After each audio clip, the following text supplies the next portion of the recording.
Day in the life sa isa ka nanay nga Ilongga nga nakatira diri sa Romania kay tungod nakapamana sa isa ka mabuot nga Romanian. At yan na nga ako ay naglilinis ng aming kitchen kasi ako ay cooking seryo, di ba? Parang expert lang. Gusto ko kasi is linisan ko muna bago ako magluto para later kapag ako ay natapos is konti na lamang yung aking lilinisan. Nagki-crave kasi ako sa ganitong pagkain at ito na kinukuha ko na sa aming cabinet yung magiging ingredients ng aking lulutuin in Charan.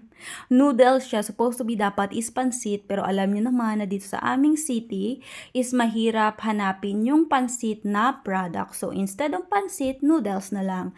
At yan yung aking mga ricado, sibuyas, bombay, tapos yung ingredients niya is bell pepper, yan nga yung hinihiwa ko, tapos cabbage and morcov or ano tawag dito? Carrots. Disclaimer, hindi po ako expert sa pagluluto, pero ito yung way ko ng aking pagluluto dito sa aming bahay. Yung aking asawa pala is hindi siya kumakain ng pansit. So ako lang talaga yung kakain.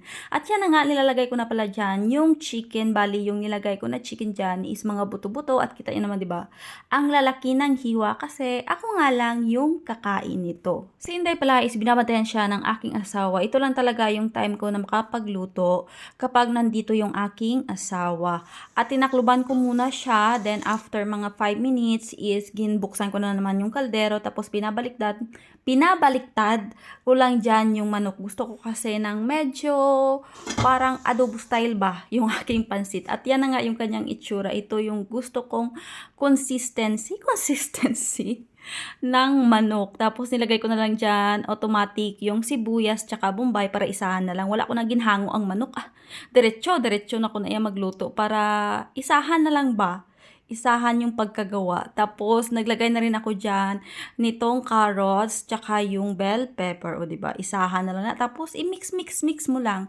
Iba-iba po tayo ng way ng pagluluto. Pero ito yung way ko nga ng pagluluto dito sa aming bahay. Then, after that, is naglagay na rin ako dyan ng repolyo. Tapos, halo-haluin. Tapos, takpan lang siya ng mga 5 minutes again. Then, after 5 minutes is nagbukas ulit ako and maglalagay pala ako dyan ng oyster sauce. Yung oyster sauce ko pala is nabibili ko ito siya sa My Profit. Then, itong aking soy sauce. This is a Filipino soy sauce kasi nga nabili ko siya kay Ate Precious. And yan na, halu-haluin lang. Then, nag-add lang ako dyan ng konting water.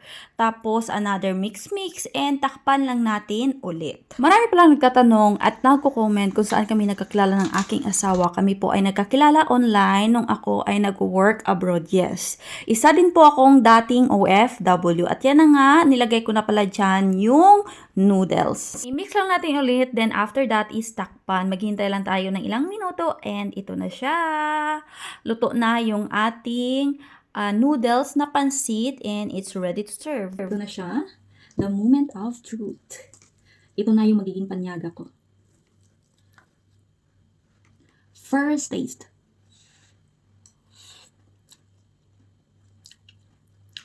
Namik. Second bite. Gaso-aso pa. Manami magkaon kapag mainit-init ba? Pero yung mga palangga, ano naman yung magkaon? Inang init-init or yung mabugnaw?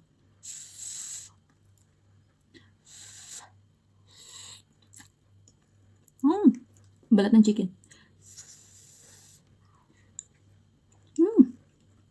Chicken na buto.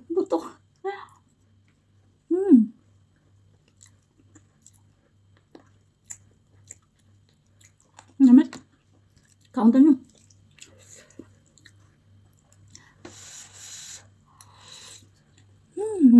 Meron pala akong bubble tea.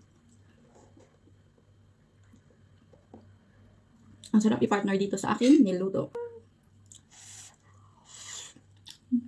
Thank you for watching mga palangga. Bye!